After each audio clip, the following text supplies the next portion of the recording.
Assalamu alaikum everyone. So here I am. It's been a very long time that I could not make a video, but since you will be preparing shortly, you will be preparing for your exams. तो मुझे बहुत से requests आ रहे थे कि videos बनाएं और बहुत से contents हैं जो students चाहते हैं कि उनके साथ share किए जाएं। अच्छा, पहली तो जो बात है जो बहुत इंपॉर्टेंट है जो इस वीडियो में मैं आप सबसे करना चाहती हूँ, चाहे वो फर्स्ट ईयर के स्टूडेंट्स हों चाहे सेकेंड ईयर के स्टूडेंट्स हों, तो इस वक्त सबसे इंपॉर्टेंट बात तो ये है कि अब आपका जो क्वेश्चन पेपर है वो SLO बेस्ड है। SLO बेस्ड के अंदर वो ये चाहते हैं कि कोई किताब या कोई ऐसा मटीरियल होना ज़रूरी नहीं है जिसमें से आपका पेपर बने। आपने यकीनन एक किताब या दो किताबें पढ़ी होंगी, एक KPK बोर्ड की और एक बलूचिस्तान बोर्ड की, जो कि रिकमेंडेड बुक्स हैं, वो आपने पढ़ी होंगी। But keep this in mind कि वो मटेरियल मोस्टली आपके जो उसकी प्रैक्टिस के लिए है। आपके जो पेपर है, जो आपका पेपर आएगा, ज़रूरी नहीं है कि इसमें जो क्वेश्चंस आएँ वो उन्हीं लेसन्स पे आएँ या उन्हीं पोएम्स पे आएँ जो आपके किताबों में पढ़ाए गए हैं। बेसिकली फेडरल बोर्ड ये चाहता है, आपके एग्जामिनर्स ये चाहते हैं कि जो चीज़ें आपने सीखी हैं उस किताब से, जो एनालिसिस करना, चीज़ों को समझना, कॉम्प्रिहेंशन के जो तरीके आपने उस किताब के लेसन्स और पोइट्री के ज़रिए सीखे हैं, उन्हीं को आप अप्लाई करके किसी भी रिटन मटेरियल के ऊपर आप उनको यूज़ कर सकें। अब यहाँ पर आपने दो बातों को जहन में रखना है। जो आपका क्वेश्चन नंबर 2 है, जो कि सब्जेक्टिव पेपर का पहला सवाल है 28 मार्क्स का, जिसमें आपको 7 क्वेश्चंस 4 मार्क्स ईच के लिए अटैम्प्ट करने हैं, वो आपको एक पैसेज दिया जाएगा या मोर देन 1 पैसेज दिए जाएंगे। कोई कहानी भी हो सकती है, कोई नॉन फिक्शन भी हो सकती है, जो आपको दी जाएगी और वहीं पर आपने उसको पढ़ना होगा। और बहुत पॉसिबिलिटी है कि वो जो पीस ऑफ राइटिंग है वो आप पहली बार उससे पढ़ रहे हो, वो एक आपके लिए अनसीन या अनफेमिलियर हो। तो आपने उसके ऊपर नीचे क्वेश्चंस दिए होंगे, उसको करना होगा। समरी और प्रेसी आपने या टाइटल मेकिंग उसके ऊपर करनी है।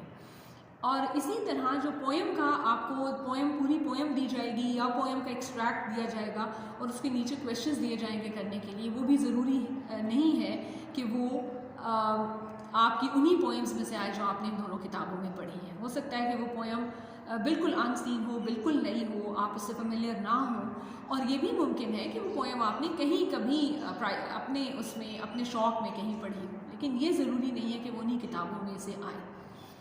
अब आपने करना क्या है? देखिए, मटीरियल ज़रूर अनसीन है, मटीरियल ज़रूर नया हो सकता है, लेकिन आपको तरीक़ाकार आता है कि आपने कैसे, how are you going to read it, how are you going to analyse it. You have seen your teachers helping you in attempting questions on a given lesson.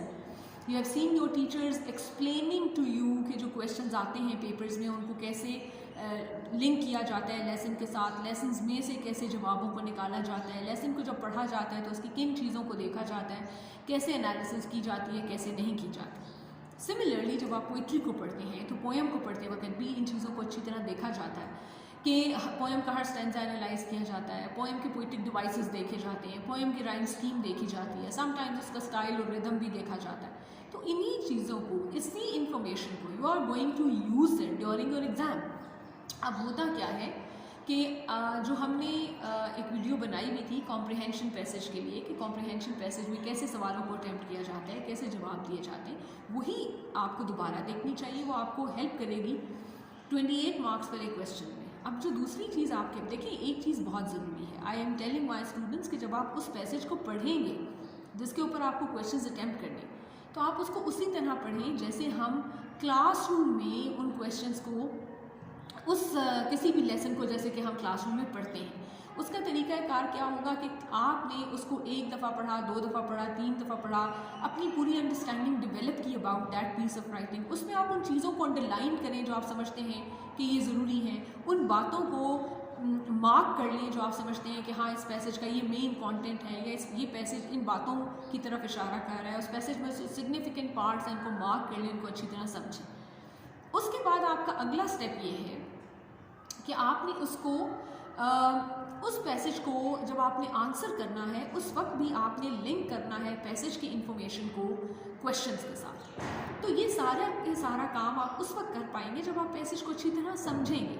तो पैसेज को पढ़ना सीखें, पैसेज को पढ़ के और उसको उसकी बात चीज़ों को कैसे आप उसको एनालाइज कर सकते हैं, कैसे उसमें आप चीज़ें और ऐड कर सकते हैं, ये करना सीखें। इंशाल्लाह इन माय अपकमिंग वीडियोस में आपको इस तरफ भी इशारा करूँगी, ये भी समझाऊँगी कि कैसे आपने एक नया पैसेज जो एक अनसीन पैसेज हो, I bring some passages for you, तो उन पैसेजेस को जब आपने पढ़ना है तो उसको कैसे समझना है और फिर किस तरह उसके ऊपर जो क्वेश्चंस आए होंगे उसको आपने अटैम्प्ट करना है।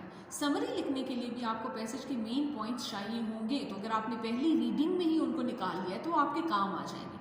सिमिलरली जब आप पोएम का एक ऐसा एक्सट्रैक्ट पढ़ें जो आपने पहले ना पढ़ा हो, तो उसको 3-4 दफ़ा पढ़ें, उसको समझें, उसमें लिंक्स डेवलप करें, उसमें कनेक्शंस बनाएं और फिर देखें कि जो क्वेश्चंस नीचे दिए हुए वो उनके लिए क्या सपोर्टिंग इन्फॉर्मेशन उनके आंसर्स के लिए आपको उस पैसेज में से या उस एक्सट्रैक्ट में से मिल रही है और फिर उसको अपने वर्ड्स में लिखें। तो इसमें एक जो की बात है वो ये कि आप समझें अच्छी तरह पैसेज को, और दूसरी जो बहुत इंपॉर्टेंट बात है वो ये है कि आपने whenever you are going to answer questions, चाहे वो पोइटिक एक्सट्रैक्ट पे हैं, चाहे वो प्रोज एक्सट्रैक्ट पे हैं, उनको कम्प्लीटली आपके अपने वर्ड्स में होना चाहिए। This is very very important. तो प्लीज़ इस बात को जहन में रखें कि इसको लिखना सीखें कि कोई बात जो आपने पढ़ी एक पैसेज में से, उसी बात को अगर आपको खुद से रिप्रोड्यूस करना पड़ता है in your own words, so how can you do it? Keep it simple. हम ये नहीं चाहते कि आप बहुत कॉम्प्लिकेटेड ज़बान में जवाब दें, you can keep it simple, but answer should be relevant,